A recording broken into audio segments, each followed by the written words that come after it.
Hi girls, Sally here from Bridalicious. Every couple desires happily ever after, and no one wants the love of their life to turn into a mirror revealing their biggest and worst flaws.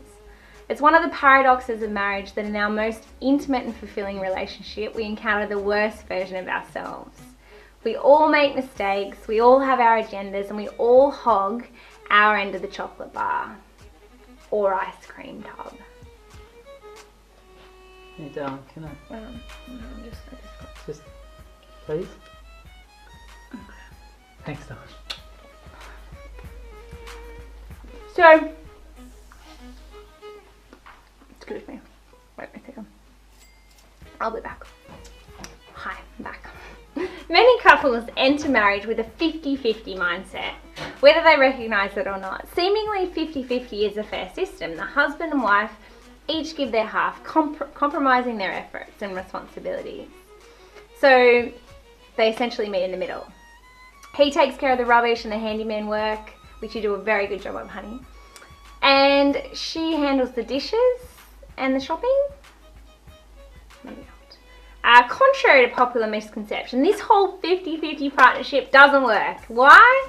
Because not everyone is good at shopping and dishes.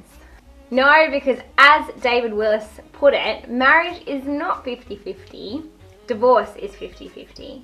Marriage has to be 100-100. It isn't dividing everything in half, but giving everything you've got. Anything other than putting your whole authentic self into a relationship and giving it your all is simply subjective. You need to be your authentic whole self for an effective relationship, not half of a person doing things in the context of what they think is their share. Oh, I've done this, so I'll wait for him to do that. You can't split relationships like you can split who pays for what on a date. When you go to work and you work on a team of 5, do you say, oh, I'm going to do my 20% share? Nothing more, nothing less? Hopefully you don't, and instead you're a conscientious person living authentically who'll put in your full effort into your job, and the same applies to your relationship. 50% is always half. It doesn't become 100% because you put someone else there beside you. Instead, marriage as a 50-50 compromise, a more successful plan for marriage reflects a sacrificial love in which 100-100 is the goal. Here's the difference.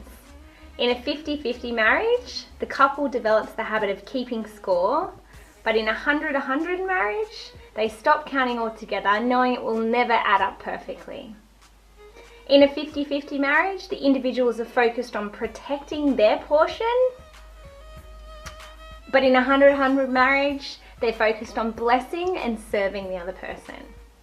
In a 50-50 marriage, the husband and wife are instilled with their attitude that the spouse owes them their half of the bargain. But in a 100-100 marriage, the couple learns to focus on giving love rather than on receiving love.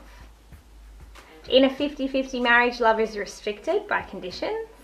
But in a 100-100 marriage, love is unconditionally given. In a 50-50 marriage, love is viewed as currency, an equal exchange between two parties.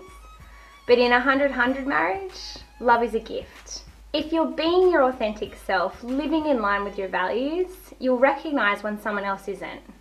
And you'll be able to address the inauthenticity of your relationship that doesn't recognize your values.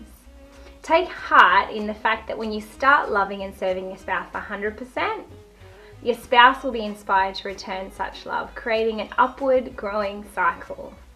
As your spouse begins to go above and beyond for you, you'll be motivated to go above and beyond for him.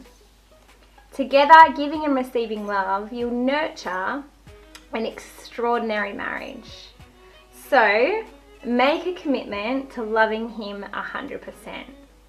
And to finish off with my favourite verse on love, which is fittingly read at many weddings, love is patient, love is kind, it does not envy, it does not boast, it is not proud, it does not dishonour others, it's not self-seeking, it's not easily angered, it keeps no record of wrongs. Love does not delight in evil, but rejoices with the truth. It always protects, always trusts, always hopes, always perseveres. Love never fails. Corinthians 4 verse 8.